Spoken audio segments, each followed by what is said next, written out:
My sister told me to stay outside during her vows until a stranger grabbed my arm and handed me an envelope saying, "Your grandmother paid me $500 to make sure you got this today." I stood there on the stone steps of St. Catherine's Cathedral, mascara running down my face, while inside those massive oak doors, my younger sister Charlotte was marrying my ex-fiancé Michael. The elderly man in a gray suit pressed the thick cream envelope into my trembling hands before disappearing into the crowd of guests arriving late. Through the stained glass windows, I could hear the organ beginning the processional. Charlotte had planned this moment perfectly. 2 months ago, she'd called a family meeting and announced her engagement to Michael, my Michael, the man I dated for 4 years. The man who'd proposed to me 18 months ago with my grandmother's engagement ring. She stood there in our parents' living room, that ring glittering on her finger, and smiled as she explained how she and Michael had found each other during my difficult period. My difficult period. That's what they called my 6-month battle with pneumonia that landed me in the hospital twice. While I fought to breathe, my sister and my fiancé fought their irresistible connection. Mom cried. Dad looked at his shoes. Charlotte announced the wedding would be in 8 weeks, and everyone was expected to attend and be happy. When I protested, Charlotte's face transformed into something ugly and triumphant. "You're just jealous because he chose me. You've always been jealous of me. Even Grandma knew you were the broken one." That last comment landed like a punch. Our grandmother Rose had died 3 years ago, leaving her estate to be divided between Charlotte and me. But Charlotte had somehow convinced our parents that Grandma had always favored her, always thought I was troubled and unstable. It wasn't true. Grandma Rose had been my champion, my confidant, the only person who truly understood me. But she was gone, and Charlotte was rewriting history. Now, standing outside my sister's wedding to my ex-fiancé, I tore open the envelope with shaking fingers. Inside was a letter in Grandma Rose's unmistakable handwriting, dated 2 weeks before her death, and a small brass key taped to the bottom of the page. "My dearest Rebecca, if you're reading this, then my suspicions about Charlotte were correct, and she's done something terrible to you. I've known for years that your sister has a cruel streak she hides from your parents. I've seen how she looks at you when she thinks no one is watching, like you're competition, like you're something to be destroyed. I'm writing this letter because I need you to know the truth about my estate. The will your parents have is a fake. Charlotte found out she was written out of my real will entirely after I caught her stealing jewelry from my bedroom and selling it. When I confronted her, she laughed in my face and said I'd be dead soon anyway. I was going to tell your parents, but I wanted to be sure first. Wanted to have proof. I had my real will sealed with my attorney, Bernard Hutchins, in Portland. The key enclosed opens a safety deposit box at First National Bank, Box 447. Inside, you'll find documentation of everything, including proof of Charlotte's thefts, forgeries, and the fake will she had drafted. You'll also find that I left my entire estate to you. The house in Newport, the investment accounts, everything. It's worth approximately $3 million. I'm sorry I won't be there to protect you myself, but I'm giving you the tools to protect yourself. Don't let Charlotte destroy you, sweetheart. You're stronger than she'll ever be, and you're about to prove it. All my love, Grandma Rose." My hands stopped shaking. Inside the cathedral, the minister was asking if anyone objected to this union. I folded the letter carefully, slipped it back into the envelope with the key, and smiled for the first time in weeks.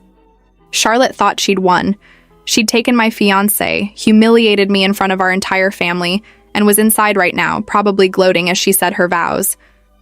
But she'd stolen from Grandma Rose. She'd forged a will. And she had no idea that our grandmother had been 10 steps ahead of her the entire time. I walked down those cathedral steps with my head high, the envelope clutched against my chest. I didn't need to interrupt their ceremony. I had something much better planned. Because in that safety deposit box wasn't just documentation of Charlotte's crimes. There was also a flash drive containing security camera footage from Grandma's house. Footage of Charlotte and Michael together in Grandma's bedroom 14 months ago. 2 months before Michael proposed to me with Grandma's ring. They hadn't just betrayed me recently. They'd been planning this for over a year. I got in my car and started driving toward Portland, a 3-hour trip that would give me plenty of time to think. Charlotte wanted to destroy me in front of everyone I loved. She wanted to take everything I had and grind my face in it. She had no idea she'd just handed me the ammunition to take everything from her instead. The drive to Portland felt surreal. I kept replaying Charlotte's face from that family meeting, the way she'd touched Michael's arm possessively, the way Mom had looked at me with pity mixed with disappointment, as if my illness had somehow driven Michael away, as if I'd failed to keep him interested. I pulled into the First National Bank parking lot just before closing time. The security guard looked surprised when I rushed in at 4:47 p.m., but the key in my hand and my grandmother's name got me escorted to the vault immediately. Box 447 was larger than I expected. Inside, I found 3 thick folders, the flash drive Grandma had mentioned, and a sealed letter addressed to Bernard Hutchins, attorney at law. The first folder contained the real will. Grandma's signature, 2 witnesses I recognized as her neighbors, dated and notarized properly. Everything to me. The house, the investments, her jewelry collection, even her car. Charlotte's name appeared exactly once. I specifically exclude my granddaughter Charlotte Marie Morrison from any inheritance due to theft and moral turpitude as documented herein. The second folder made my blood run cold. Bank statements showing Charlotte had drained $47,000 from Grandma's accounts in the 6 months before her death, using a forged power of attorney. Receipts for jewelry sold to pawn shops. Emails between Charlotte and someone named Marcus Webb discussing how to handle the old lady's assets before anyone noticed. And photos. Clear security camera images of Charlotte rifling through Grandma's desk, her bedroom, even her safe. The third folder contained the fake will Charlotte had filed with the court. A will that left everything split 50-50 between us, but named Charlotte as executor with full control over the estate until distribution. A will that gave Charlotte power to sell everything and manage the assets. I recognized the law firm on the letterhead, Whitmore and Associates, the firm where Charlotte's college roommate worked as a paralegal. But it was the flash drive that changed everything. I borrowed a laptop from a sympathetic bank manager and plugged it in. The footage was timestamped 14 months ago, November 15th. I remembered that date. I'd been visiting a college friend in Seattle for her baby shower. I'd told Michael I'd be gone for the weekend. He'd said he had to work. The video showed Michael's car pulling into Grandma's driveway at 9:17 p.m. Charlotte arrived 12 minutes later. They went inside together, and Grandma's bedroom camera caught them tearing apart her jewelry box, laughing as they tried on pieces. Michael held up Grandma's engagement ring, my ring, the one he'd propose with 2 months later, and pretended to propose to Charlotte. They both laughed. Then the camera caught them kissing on Grandma's bed, surrounded by the jewelry they were stealing. Another file on the drive showed them 3 more times over the next month. Always when I was gone. Always stealing something. In one video, Charlotte stood in front of Grandma's mirror wearing her pearl necklace and said clearly, "Rebecca thinks she's so special. Wait until I take everything from her." Michael agrees, she's boring anyway. Always so serious, so proper. I'm more fun. Michael's response was captured perfectly. She was good practice, I guess. But you're the real prize, Charlie. We just need to time this right. Let her grandmother die first, then we'll get what we need from the estate. Then I'll break up with Rebecca and we'll wait a few months before going public. Make it look natural. I watched myself being discussed like a business transaction, like something to be used and discarded. The timestamp showed January, right when Michael proposed to me, 2 months after this conversation. My phone buzzed, a text from my mother. "The ceremony was beautiful. You should have been there. Charlotte looked radiant. You're being selfish, Rebecca. This family needs healing, not your jealousy." I stared at that message and felt something inside me crystallize into diamond-hard resolve. They all thought I was the problem. The jealous older sister. The bitter ex-girlfriend. The unstable one. I called Bernard Hutchins. His secretary said he was about to leave for the day, but when I mentioned Grandma Rose's name and said I had her sealed letter, he told her to send me right over. Hutchins was 70 if he was a day, with kind eyes and a firm handshake. He read Grandma's letter, reviewed the documentation I'd brought, and his expression grew darker with each page. "Your grandmother came to me 8 months before she died. She was crying, which I'd never seen. She told me Charlotte had stolen from her, that she'd caught her, and that Charlotte had threatened her. Told Rose that if she said anything, Charlotte would claim Rose was senile and have her declared incompetent. Your grandmother was terrified. Why didn't she go to the police? She wanted to protect your parents, didn't want them to know what Charlotte had become. but she also wanted to protect you. She knew Charlotte would come after you next. He pulled out his own file. We prepared for this. The real will is registered with the state. The fake will Charlotte filed is notarized by someone whose license was suspended 3 months ago for fraud. I have a forensic document examiner's report proving the signature on the fake will isn't your grandmother's. And I have something else. He handed me a thick envelope. Rose had a private investigator follow Charlotte for 2 months before she died. This is his complete report. Inside were photos of Charlotte meeting with Marcus Webb, who turned out to be a disbarred attorney with a history of estate fraud. Photos of her accessing Grandma's bank accounts. Photos of her and Michael together, months before they claimed their relationship started.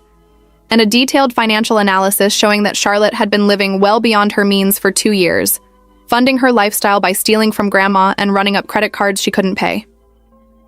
Your grandmother wanted you to have options, Hutchins said. You can file criminal charges for theft, fraud, and forgery. You can contest the fake will and have Charlotte removed as executor. You can sue her for the money she stole.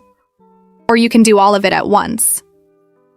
I thought about Charlotte in her white dress, holding Michael's hand, thinking she'd won, thinking I was outside crying while she triumphed. I want to do all of it, I said. But not yet. I need you to prepare everything, have it ready to file, but wait for my signal. Hutchins smiled slowly. Your grandmother said you were the smart one. What are you planning? Charlotte's getting married today. That means in 2 weeks she and Michael will go on their honeymoon to Bali. She told everyone about it at the engagement party. 14 days at some luxury resort, all paid for with her executor fees from Grandma's estate. I pulled out my phone and showed him Charlotte's social media, where she'd posted 19 times about the upcoming trip. She's been skimming money from the estate account for months to pay for it. I have the bank statements to prove it. That's embezzlement. I know. And while she's in Bali, posting photos and celebrating her perfect life, I want you to file everything. The criminal charges, the will contest, the lawsuit, everything. I want her to come home to a police warrant, a frozen estate account, and the knowledge that her marriage to Michael started with theft and fraud. I want the evidence sent to every family member, every friend who attended that wedding. I want everyone who watched her humiliate me to know exactly what she is. Hutchins was quiet for a moment. That's not revenge, Rebecca. That's justice. No, I said, standing up and gathering the files. Justice is what the court will give her. What I'm giving her is the same thing she gave me. Public humiliation, betrayal, and the loss of everything she thought she'd won. The difference is, she actually deserves it. I left his office with copies of everything, the real will, and a plan that made my grandmother's ring on Charlotte's finger feel like a time bomb she didn't know she was wearing. She'd stolen that ring from a dead woman and put it on while marrying the man she'd stolen from me. In 2 weeks, everyone would know it. My phone buzzed again. Another text from Mom. Charlotte wants to know if you'll come to the reception dinner tomorrow. She says she forgives you for making a scene. I typed back, tell Charlotte I wouldn't miss it for the world. Because tomorrow night I was going to smile and congratulate my sister. I was going to hug Michael and wish them happiness. I was going to be so gracious, so mature, so forgiving that everyone would feel guilty for doubting me. And then I was going to watch their honeymoon photos from Bali while the police knocked on their door with an arrest warrant. The reception dinner was held at Riverside Manor, the same venue where Charlotte had her engagement party. I arrived in a deep blue dress, hair perfectly styled, makeup flawless. I'd spent an hour getting ready, making sure I looked confident and successful, not like the broken woman they all expected. The moment I walked in, conversation stopped. Mom rushed over, her face a mixture of relief and anxiety. Rebecca, sweetheart, I'm so glad you came. Charlotte will be thrilled. She really does want to move past this. Move past this. As if she'd accidentally stepped on my foot instead of systematically destroying my life. Charlotte and Michael sat at the head table like royalty, surrounded by bridesmaids and groomsmen still wearing their wedding attire.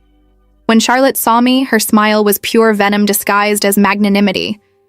She stood up and walked over, arms outstretched. Becca, you came. I was worried you'd still be upset. I let her hug me, feeling her body tense with surprise when I returned it warmly. Of course I came. You're my sister. I want you to be happy. The confusion in her eyes was delicious.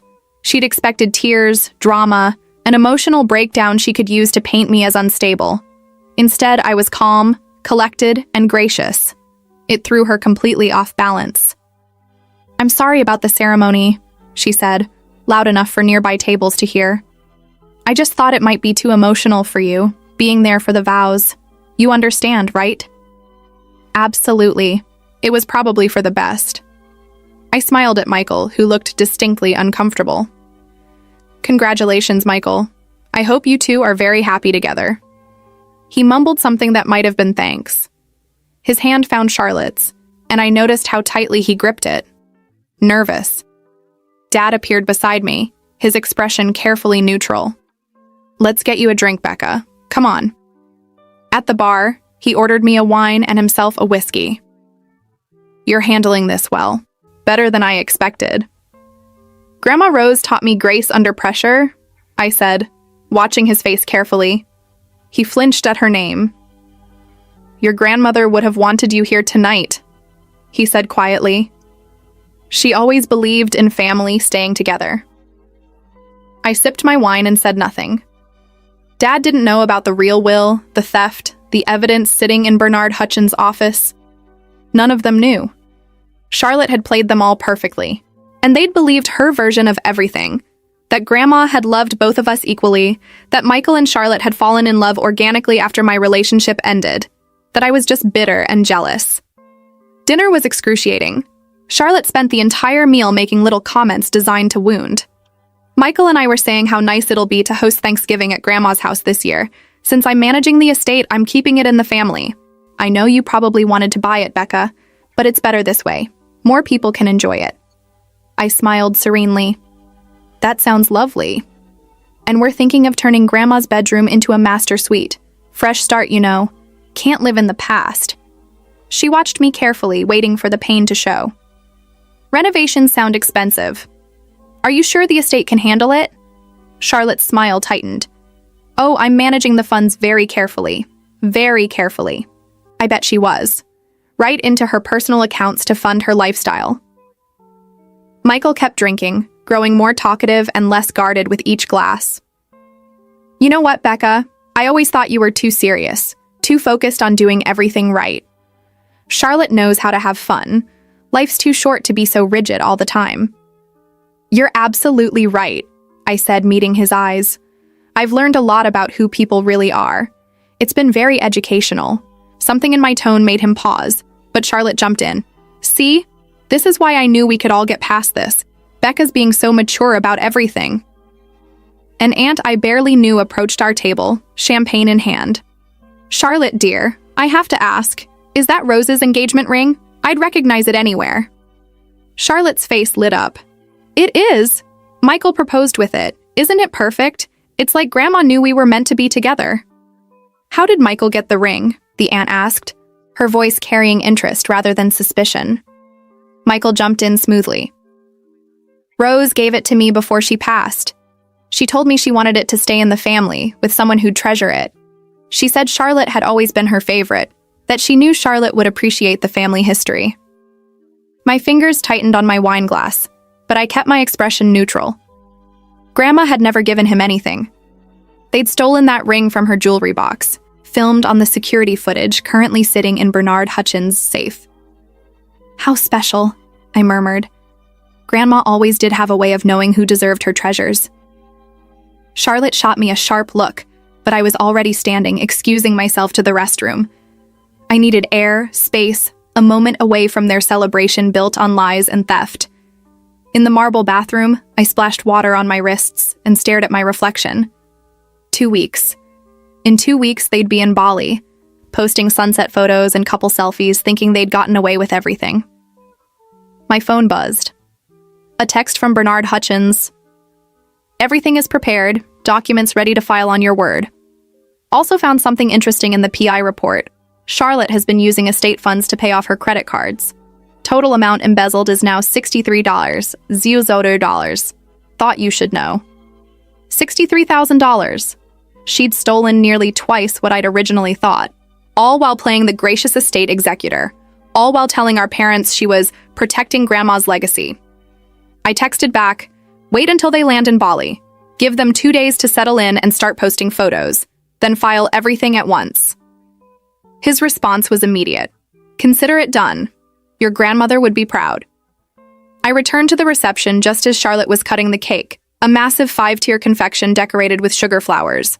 She fed Michael a piece, laughing as frosting smeared on his nose. Everyone applauded. Cameras flashed. Mom caught my arm as I passed. "Are you okay, sweetheart? Really okay?"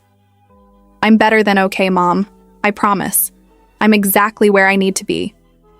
She looked relieved, squeezing my hand. "I'm proud of you for being here, for supporting your sister despite everything. That takes real strength." The irony nearly choked me, but I just smiled. The evening wound down around 11. Charlotte found me near the exit, her veil slightly crooked from champagne and dancing. "Thank you for coming tonight, Becca, and for being cool about everything. I know it's been hard for you, losing Michael and dealing with Grandma's death and being sick. But you'll find someone eventually. Someone more your speed."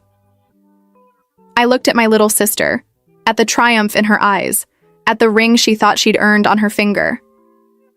"I hope you have a wonderful honeymoon, Charlotte. You've worked so hard for this. You deserve everything that's coming to you."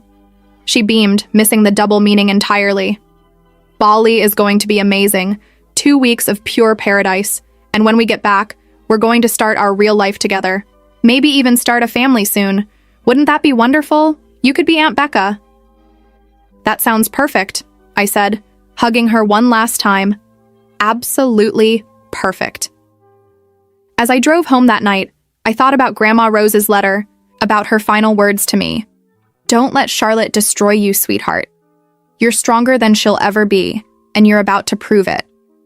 Charlotte thought she'd destroyed me. She'd taken my fiancé, humiliated me publicly, stolen my grandmother's ring, and embezzled money meant to be mine. She'd spent months painting me as unstable and jealous while she played the victim. In 2 weeks, she was going to learn what destruction actually looked like. Their Bali photos started appearing on social media exactly on schedule. Charlotte in a bikini on a pristine beach, cocktail in hand. Michael with his arm around her at a temple, both of them glowing with newlywed bliss. Sunset dinner on the water, couples massage at a luxury spa. Every post dripped with "had you blessed and had to living my best life." I watched each one carefully, waiting. On day 2 of their honeymoon, Charlotte posted a particularly grating photo of her hand with Grandma's ring catching the tropical sunlight, captioned, "Wearing my grandmother's ring in paradise. She's definitely smiling down on us." That afternoon, I texted Bernard Hutchins, now. Within an hour, he'd filed everything: the criminal complaint for theft, fraud, and embezzlement, the will contest with the forensic evidence proving forgery, the civil lawsuit for the $63,000 Charlotte had stolen, and a motion to freeze all estate accounts immediately. He'd also sent certified letters to my parents, key family members, and everyone who'd been at that wedding, containing a detailed summary of the evidence and copies of the most damning documents. He also sent the security footage to the district attorney's office with a formal criminal referral. Then we waited. The explosion happened faster than I'd anticipated. Mom called first at 2:47 a.m. her time, early afternoon in Bali. She was crying so hard I could barely understand her. "Rebecca, please tell me this isn't real. Please tell me there's been some mistake." "There's no mistake, Mom. Charlotte stole from Grandma for months. She forged the will. She and Michael were together while I was still engaged to him. It's all documented." "But the police, they came to the house, Rebecca. They had a warrant for Charlotte's arrest. They searched her room. They took her computer, her files, everything. The neighbors saw. Everyone saw." "I'm sorry you had to find out this way." "Sorry? You did this. You're having your own sister arrested." "I didn't forge documents or steal $63,000, Mom. Charlotte did that herself. I just made sure she had to face the consequences." The line went quiet except for her ragged breathing. "Your father is getting on a plane to Bali. We have to warn her before she comes home." "She already knows," I said calmly. "The Indonesian police were contacted per international treaty. She's being informed right now that she has an outstanding warrant in the US and that her passport will be flagged if she tries to flee to a non-extradition country. She can finish her honeymoon, but the moment she lands in Portland, she'll be arrested." Mom made a sound like a wounded animal and hung up. My phone exploded after that. Angry texts from relatives, friends of Charlotte, people who'd watched me stand outside that cathedral and thought I was the broken one. But sprinkled among them were other messages. From aunts and uncles who'd always thought something was off about Charlotte's story. From Grandma's friends who'd wondered about the missing jewelry. From people who'd loaned Charlotte money she never repaid. And from Michael's mother, shockingly. "I always knew you were too good for my son. I saw the security footage the DA's office sent over. I'm so sorry, Rebecca. For everything." The next morning, Charlotte called from Bali. Her voice was pure ice. "What did you do?" "I filed the truth with the court, that's all." "You vindictive bitch. You're having me arrested because you can't handle that Michael chose me." "No, I'm having you arrested because you stole from our dying grandmother and forged legal documents. Michael is just the pathetic bonus." "That will was real. Grandma wanted me to have..."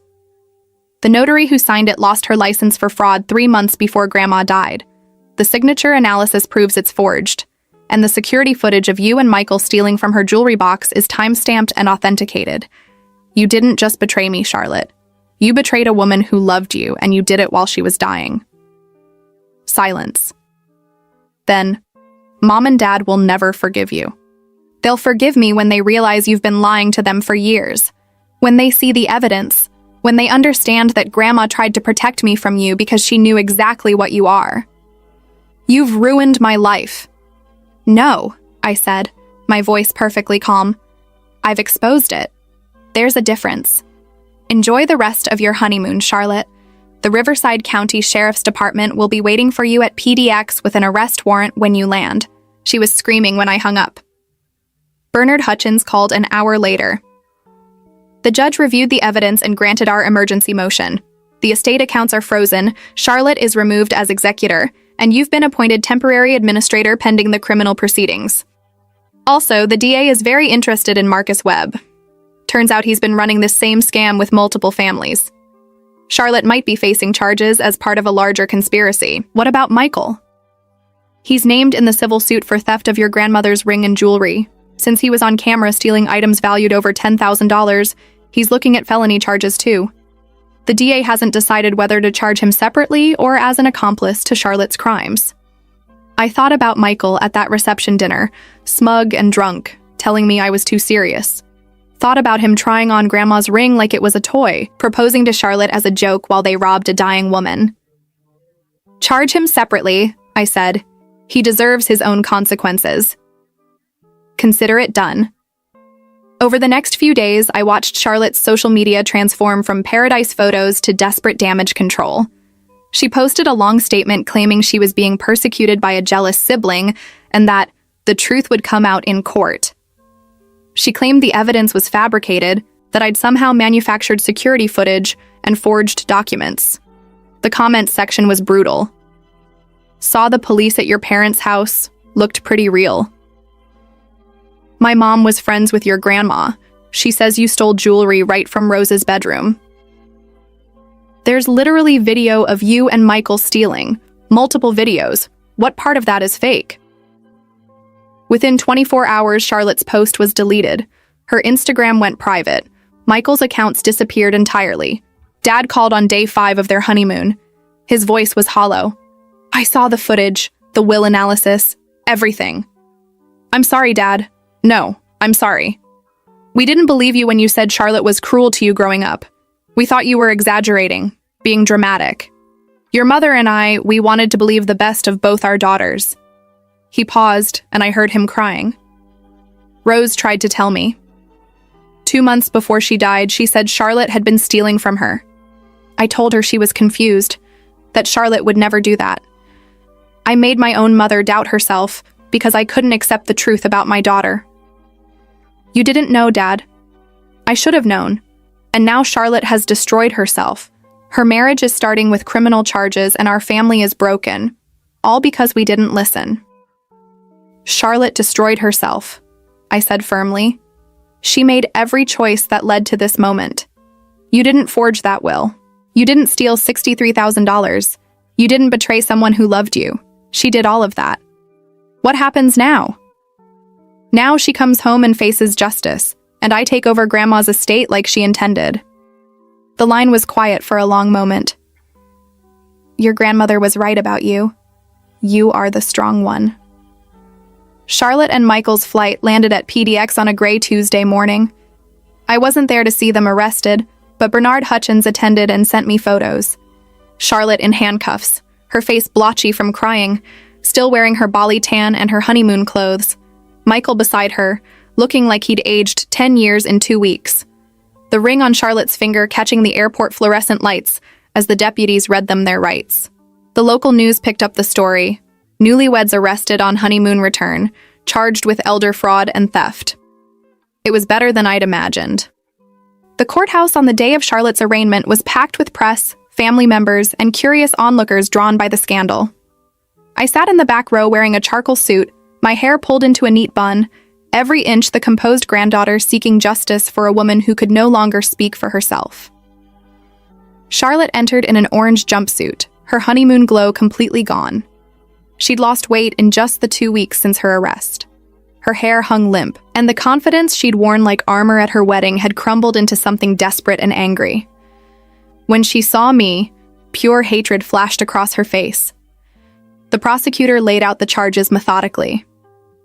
$73,000 in documented theft, $10,000 more than we'd initially calculated, discovered through deeper forensic accounting, forgery of legal documents, wire fraud, conspiracy with Marcus Webb, who'd already taken a plea deal and agreed to testify against her, and a new charge that made the courtroom gasp, attempted theft of an estate valued at $3.2 million. Charlotte's attorney, a public defender who looked barely out of law school, tried to argue for bail. Your Honor, my client has deep family ties to the community, no prior criminal record, and your client fled to Indonesia immediately after committing these crimes. The judge interrupted, an older woman with steel gray hair and no patience for nonsense. She was informed of the warrant while out of the country and chose to remain there for 5 additional days before returning. That demonstrates consciousness of guilt and flight risk. Bail is denied. Charlotte's face crumpled. Mom, sitting across the aisle from me, made a choked sound and reached for Dad's hand. He didn't take it. He just stared straight ahead, jaw clenched. Michael's arraignment was immediately after. His charges were lighter: felony theft for the jewelry, receiving stolen property, and conspiracy. But his attorney made it clear they planned to argue he'd been manipulated by Charlotte, that she was the mastermind. The prosecutor shot that down immediately. The security footage shows Mr. Patterson actively participating in multiple thefts. He's heard on camera discussing how to time the fraud to maximize their financial gain. He proposed to the victim's other granddaughter with a stolen ring while still planning to betray her. This wasn't manipulation. This was calculated, premeditated theft from a dying woman. Michael's bail was set at $50,000. His parents posted it within hours. He walked free while Charlotte remained in custody, and that imbalance seemed to crystallize something in my sister. She'd been willing to sacrifice everything for Michael, and he'd let his parents buy his freedom while she stayed behind bars. The will contest hearing was 2 weeks later. Bernard Hutchins presented our case with surgical precision. The forensic document examiner testified that the will Charlotte had filed was forged, signed by a notary whose license had been suspended, and contained signatures that didn't match any of Grandma Rose's authenticated documents. Charlotte's attorney tried to argue that Grandma had been mentally incompetent when she wrote the real will, that she'd been manipulated into cutting Charlotte out. But then Hutchins called Dr. Sarah Chen, Grandma's physician for 30 years. Rose Morrison was sharp as a tack until the day she died, Dr. Chen testified. I saw her 2 weeks before her passing for a routine checkup. She was weak physically, yes, but mentally she was completely competent. She actually discussed her estate planning with me, told me she'd had to make difficult decisions about her granddaughters. She said one had stolen from her and threatened her, and she needed to protect the other one. Did she say which granddaughter had stolen from her? Hutchins asked. Charlotte. She said Charlotte by name. She was very distressed about it. The judge's ruling was swift. The fake will was thrown out, the real will was validated, and I was officially confirmed as sole heir to Grandma Rose's entire estate. Charlotte was ordered to return every penny she'd taken, plus interest and damages. The total came to $97,000 once attorney fees and estate damages were calculated. She'd have to pay it from prison wages if necessary. Outside the courthouse, reporters swarmed. I gave a brief statement. My grandmother was a kind, generous woman who was betrayed by someone she loved. Today's ruling ensures her actual wishes are honored and that her legacy isn't stolen by the person who hurt her most. Justice has been served. Mom approached me in the parking lot, her face haggard. She'd aged 10 years in the past month. Are you happy now, Rebecca? Your sister is in jail. Your family is destroyed. Are you satisfied? I didn't put Charlotte in jail, Mom. Her choices did that. You could have handled this privately. You didn't have to go to the police. Didn't have to make it public. Didn't have to humiliate us all. The way Charlotte handled stealing my fiancé, by announcing it at a family meeting and forcing everyone to celebrate, the way she handled my grief by making me stand outside her wedding, she wanted public humiliation, Mom. She just didn't expect to be on the receiving end. Dad appeared behind her, putting a hand on her shoulder. Let it go, Karen. Rebecca's right. Charlotte did this to herself. Mom whirled on him. How can you say that? She's our daughter. So is Rebecca. The force of his words stopped her cold. Rebecca, who we didn't believe when she said Charlotte was cruel. Rebecca, who we pressured to attend a wedding to her own ex-fiancé. Rebecca, who stood outside a church while her sister married the man who betrayed her, and we all acted like she was the problem. His voice cracked. Charlotte stole from my mother while she was dying. She forged legal documents. She's been lying to us for years. When do we start holding her accountable? Mom had no answer. She just walked away, got in her car, and drove off without looking back. Dad and I stood in the courthouse parking lot, the fall wind picking up leaves around our feet. I don't know if your mother will ever forgive you, he said quietly. She can't accept what Charlotte is. I know, but I can't keep protecting Charlotte from consequences just to keep the peace. Grandma tried that, and it got her stolen from and threatened. Rose would be proud of you. She really would. He hugged me then, the first real embrace we'd shared in months. I'm sorry I didn't see it sooner. I'm sorry we didn't protect you. You see it now. That's what matters. The criminal trial was set for 4 months later. Charlotte's attorney tried every delay tactic possible, but the evidence was overwhelming. Security footage, forensic accounting, witness testimony from Marcus Webb, the forged will, email correspondence about the fraud. There was no defending against it. In the end, Charlotte took a plea deal. 7 years in prison for elder fraud, forgery, and theft. With good behavior, she'd serve 5. Michael took a separate deal. 3 years probation, restitution for the stolen jewelry, and a felony conviction that would follow him forever. The ring, Grandma's ring, was returned to me as part of the restitution. I held it in my hands for a long time, remembering the security footage of Michael proposing to Charlotte with it as a joke. Remembering it on Charlotte's finger at her wedding, at that reception dinner, in those Bali photos. I took it to a jeweler and had it completely redesigned. The diamonds were reset into a pendant I could wear close to my heart, but the ring itself was gone. Transformed into something new, something that carried Grandma's love but none of the taint of what Charlotte and Michael had done to it. The house in Newport became mine officially 6 months after the trial. I spent a weekend there walking through rooms full of memories. Grandma's bedroom where Charlotte and Michael had stolen from her. The kitchen where she'd taught me to bake. The garden she'd loved. I found a box in her closet, tucked away behind shoeboxes and winter coats. Inside were letters, dozens of them, written to me but never sent, all dated from the last year of her life. Dearest Rebecca, Charlotte came by today and asked for money. When I said no, she took the pearl earrings your grandfather gave me for our anniversary. She thought I didn't see, but I did. I don't know what happened to my sweet granddaughter, the little girl who used to bring me dandelions from the yard. Something in her broke, and I don't know how to fix it. I'm writing this will change to protect you, darling, because if she's willing to steal from me, she'll destroy you if given the chance. And I can't let that happen.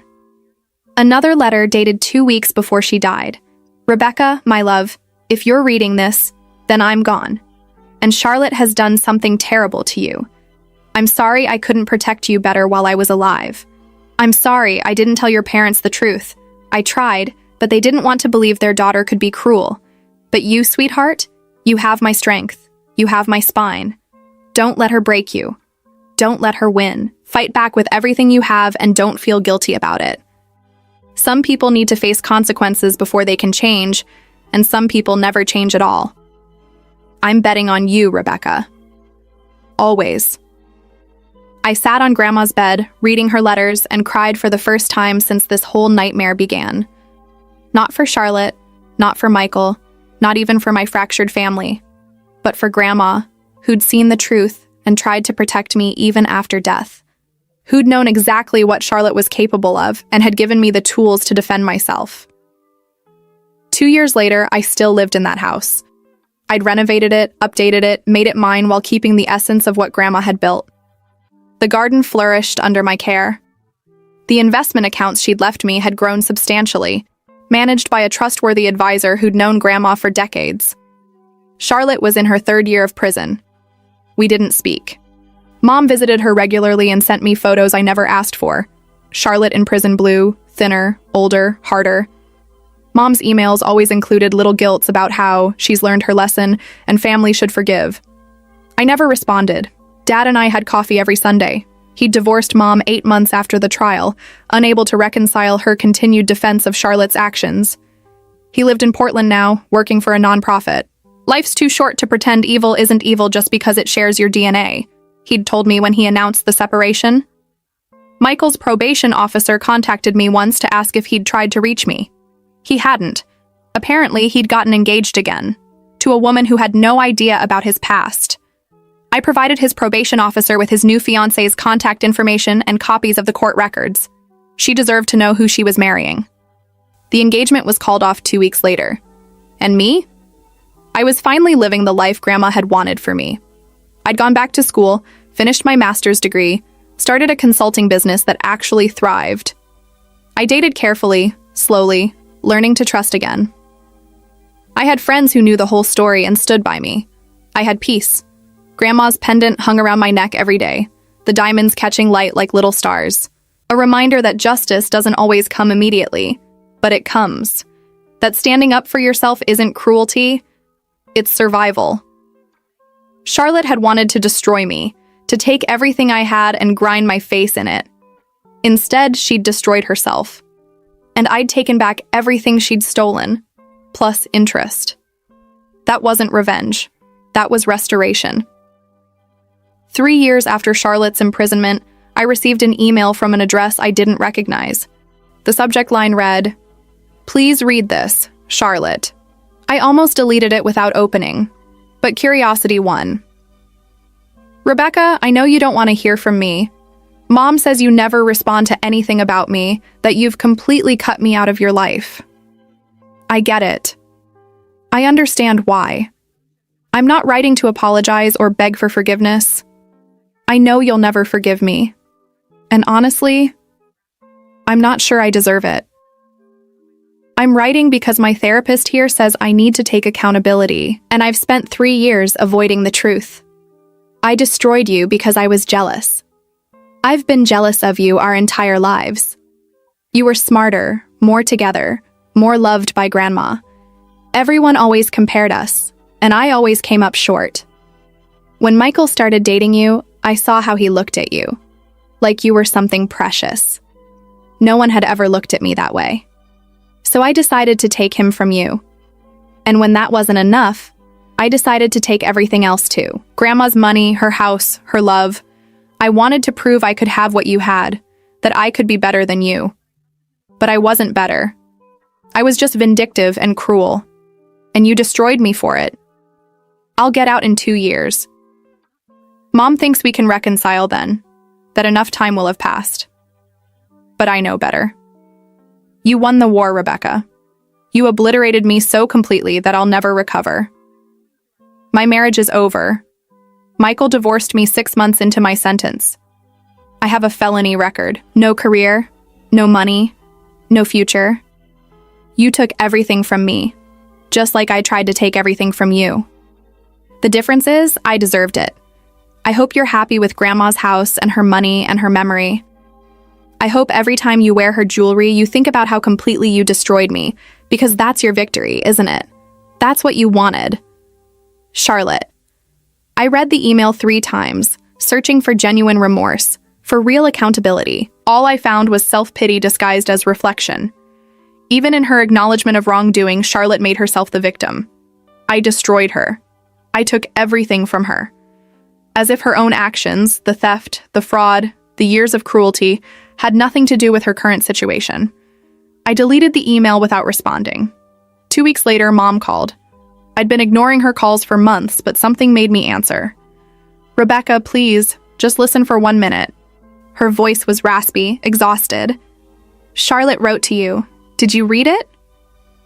I did. And? Don't you have anything to say to her? Any compassion at all? No, Mom, I don't. She's your sister. She made mistakes, but she's paid for them. 3 years in prison, Rebecca. 3 years. When is it enough for you?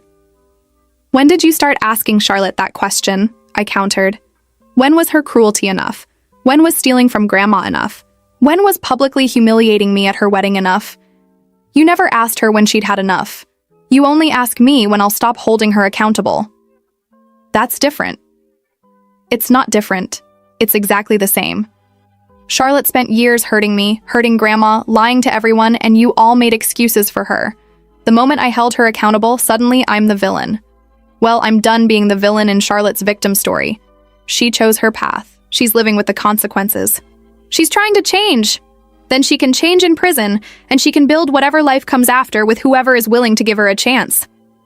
But it won't be me, and it won't involve Grandma's legacy. That's not cruelty, Mom. That's a boundary. Learn the difference. I hung up before she could respond. Dad called the next day. Your mother's upset. I know.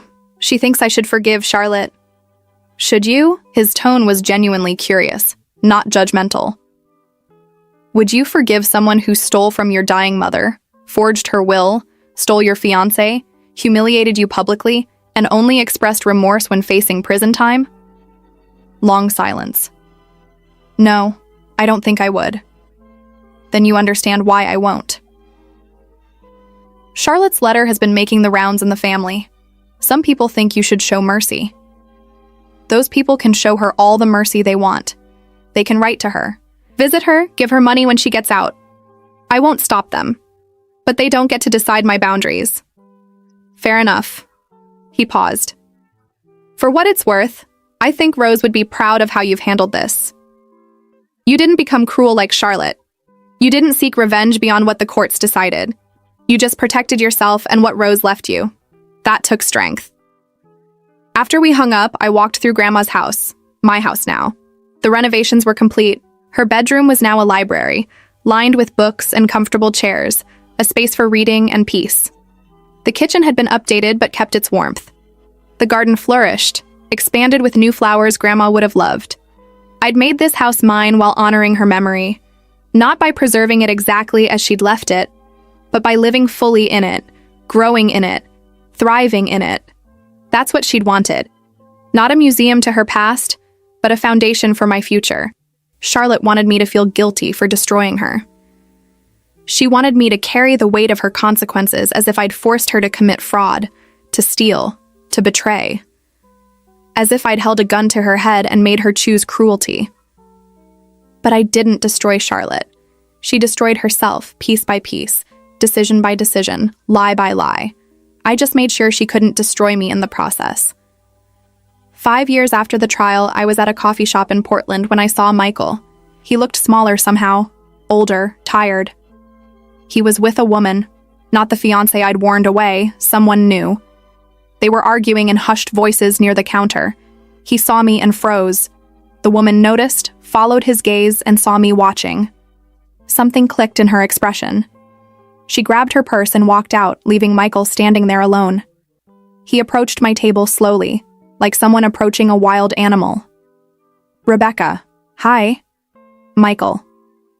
I've wanted to reach out, to apologize. For everything. Have you? I sipped my coffee calmly. Yes, what I did to you, what Charlotte and I did, it was unforgivable. I was selfish and cruel, and you didn't deserve any of it. You're right, I didn't. He waited for more, for absolution, for some sign that his apology meant something. When I offered nothing, he shifted uncomfortably. Are you doing okay? I'm doing very well, actually. I live in my grandmother's house. I run a successful consulting business. I have a fulfilling life. You? His face tightened. It's been hard. The felony conviction makes employment difficult. Relationships are complicated when you have to explain what happened. Charlotte won't speak to me. Your family won't speak to me. I'm pretty much starting over from nothing. That sounds difficult. Is that all you have to say? Anger crept into his voice. I apologized. I admitted I was wrong. You can't even what, Michael? Forgive you? Make you feel better about destroying someone who loved you? You want my forgiveness because it would ease your guilt, not because you actually care about the harm you caused. You want me to tell you you're not a bad person, so you can move on without carrying the weight of what you did. But I don't owe you that comfort. I served my time. I paid restitution. What more do you want? Nothing. I want nothing from you. You paid your legal debt. That doesn't mean I have to give you emotional closure. He stared at me for a long moment, then shook his head. Charlotte was right about you. You're cold. No, Michael. I'm just not interested in making my abusers feel better about abusing me. There's a difference. Now, if you'll excuse me, I have an actual life to get back to. I left him standing there, and I felt lighter for it. Charlotte was released 2 years later, after serving 5 years of her 7-year sentence. I heard about it from Dad, who'd remained carefully neutral in all family matters. Your mother picked her up. She's living with her for now. Good for her. Charlotte wants to reach out. She can want whatever she wants. It doesn't mean she gets it. Charlotte tried anyway. Letters sent to my business address, emails to my professional account, a Facebook message request that sat unread. Each one was blocked, deleted, ignored. Then she showed up at the house. My house. Grandma's house. I was in the garden when I heard the doorbell. Through the window, I saw her standing on the porch, thinner than in her prison photos, hair cut short, wearing clothes that didn't quite fit. She looked nervous and determined. I didn't answer the door. She rang again, knocked, called out, "Rebecca, I know you're there. Please, 5 minutes. That's all I ask." I opened the door but didn't invite her in. What do you want, Charlotte? I want to apologize. Really apologize, not the bullshit letter I sent years ago. I've had 5 years to think about what I did, who I was. I destroyed your life because I was jealous and selfish, and you had every right to hold me accountable. Okay. She blinked, thrown by my lack of reaction. Okay, that's it? What else do you want me to say? Thank you for the apology you should have made 7 years ago. Congratulations on basic human decency. I don't know what I want. Forgiveness, maybe. A chance to rebuild something between us. No. Rebecca, please. No, Charlotte. You don't get to steal from our dying grandmother, forge legal documents, humiliate me publicly, destroy my engagement, take my fiancé, and then come back 5 years later expecting sisterhood. You burned that bridge. You poured gasoline on it and danced while it burned. There's nothing left to rebuild. I was sick back then. I had issues, mental health stuff I wasn't dealing with. Stop. Don't blame mental illness for calculated, premeditated cruelty. You knew exactly what you were doing. The security footage proved it. You weren't sick, Charlotte. You were mean, and you only regret it now because you faced consequences. Tears filled her eyes. I can't change the past, but I can try to be better. Doesn't that mean anything? It means you should be better for yourself and whoever else is in your life. But it doesn't obligate me to be part of that life. Be better, Charlotte. Build something new. Find people who don't know what you were and show them who you're trying to become. But leave me out of it. Mom said you'd be like this. Unforgiving. Cold.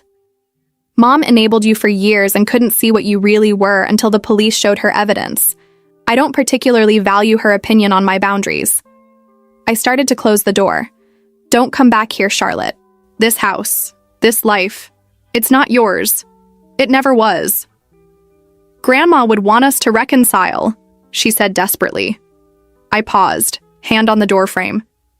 Grandma spent the last months of her life documenting your crimes because she knew you'd try to destroy me. She changed her will specifically to cut you out. She hired a PI to follow you. She left me detailed instructions on how to protect myself from you. Grandma knew exactly who you were, and her final act was making sure you couldn't hurt me. Don't invoke her name to manipulate me. She saw through you long before I did. I closed the door. Through the glass, I watched Charlotte stand there for a long moment before finally walking away. She looked back once, but I'd already turned to go back to my garden. Mom called an hour later. Charlotte came to see you. She did. She said you were cruel to her. I was honest with her. If she experiences that as cruelty, that's her problem. Rebecca Ann Morrison, that is your sister. She served her time. She's trying to make amends. The least you can do is meet her halfway. No, Mom. The least I can do is exactly what I did. Listen to her apology and then tell her I'm not interested in reconciliation. I don't owe her a relationship just because we share DNA. She destroyed any claim to my time, energy, or compassion years ago. When did you become so hard? When did you start thinking boundaries were hardness? I'm not hard, Mom. I'm just done being soft for people who mistake kindness for weakness and keep hurting me. She hung up without saying goodbye. 10 years after the trial, I threw a garden party at the house. Dad was there with his new partner, a kind woman named Janet who taught elementary school. Friends from my consulting business mingled with neighbors and Grandma's old friends who'd become my friends. The garden was in full bloom, a riot of colors Grandma would have adored. Dad pulled me aside near the rose bushes. Your grandmother would love seeing you like this. Happy, thriving, free. I wish she could have seen it. She did, in a way. She knew you'd end up here. That's why she fought so hard to protect it for you. He hugged me tightly. I'm sorry it took me so long to see what Charlotte was. I'm sorry we didn't protect you sooner. You're here now. That's what matters. Charlotte asked about you last week. Your mother showed her photos from your social media, the business features, the awards, this house. She cried for an hour. And you're telling me this because I want you to know that you won, Rebecca. Completely and totally. You're living the life she tried to steal, thriving in the space she tried to take, wearing success she tried to destroy you to achieve. That's not cruelty. That's justice. He was right. I had won. Not because I'd destroyed Charlotte. She'd done that herself. But because I'd refused to let her destruction of me succeed. I'd taken Grandma's gift, her protection, her love, and built something beautiful from it. Charlotte was out there somewhere, rebuilding from nothing with a felony record and a reputation she'd earned. Michael was doing the same. Mom had chosen to stand by Charlotte and lost her marriage and most of her family relationships in the process. And me? I was here, in Grandma's garden, surrounded by people who loved me, living a life of integrity and peace. Wearing Grandma's diamonds around my neck, transformed and new, but still carrying her love. That was the real victory. Not that Charlotte had fallen, but that I'd risen. Not that she'd lost everything, but that I'd kept everything that mattered. Grandma had written in one of her letters, "Don't let her break you. Don't let her win." I hadn't, and I never would. The party continued as the sun set, golden light filtering through the trees Grandma had planted decades ago. Laughter echoed through rooms where cruelty had once lived but existed no more. And somewhere in the evening breeze, I could almost hear Grandma's voice. "Well done, sweetheart. Well done."